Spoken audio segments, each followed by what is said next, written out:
आसतु आज प्रस्तुत करवा सागुपणा या आप सावित्री खाईपारे जेकोसी ओषापास खाईपारे आ खरा दिन खायापी बहुत बढ़िया लगे ठंडा ठंडा। तो ये मुझे देखूँ गोटे कप साबुदाना को नहीं तो ये गोटे घंटा पर्यंत बतुरिया छाड़देवा तो जमीक से फुलिकी पानी सब अब्जर्व कर नब। तो ये देखूँ साबुदाना को मुझे बतुरई नेली तो ये मुझे गोटे 2 घंटा पर्यंत बतुरिया छाड़दे। तो ये देखो आम साबुदाना बहुत बढ़िया भाव में बतुरी जाइए सब पानी को केमती अब्जर्व कर नहीं फुलिकी डबल हो जाइए साइज रे। तो ये मुझे 3 ରୁ 4 ଚାମଚ दही को पकई नेली आप चाहिए अधिक दही भी पकई पारे। तो ये 3 ରୁ 4 ଚାମଚ मुझे चीनी की भी पकई नौ आप जी मीठा खाते से अनुसार चीनी की पकई ने। तो ये मुझे चीनी को पकई नेली तापर एबे मुझे 2 ଚାମଚ नड़िया कोरा को भी पकई नौ आप चाहिए नड़िया कोरा आउ कटा नड़िया दुईटाक भी दे पारे।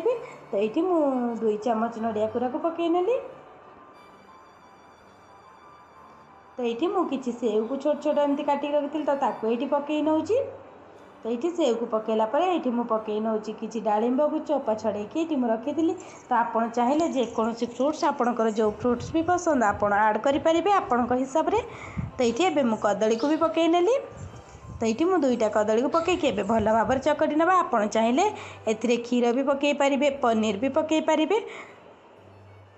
तो ये भल भाव टे चकटी ने कदली को।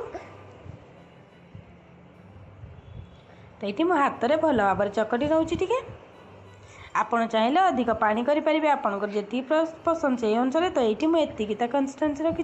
तो देखो मुझे रखी आप चाहिए अधिक टे पानी करेंगे आप चाहिए ए पनीर भी पकई पारे। तो देखो ये साबुदाना पणा पूरा रेडी हो गला। साबुदाना पणा तो बहुत बढ़िया लगे आउ खरा दिन तो बहुत बढ़िया आप फ्रिज रखी खाईपारे खाली एमती भी खाईपारे।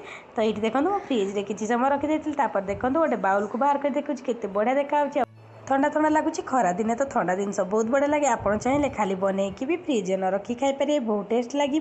तो ये आमर ठंडा ठंडा सागुपणा पूरा रेडी है आपको केमती लगे तले कमेंट मध्यम जानवे आप चाहिए आपण हिसाब से अलग फ्रुट्स भी ऐड करेंगे। तो ये आमर ठंडा ठंडा साबुदाना पणा रेडी हो जाए। धन्यवाद। जय जगन्नाथ।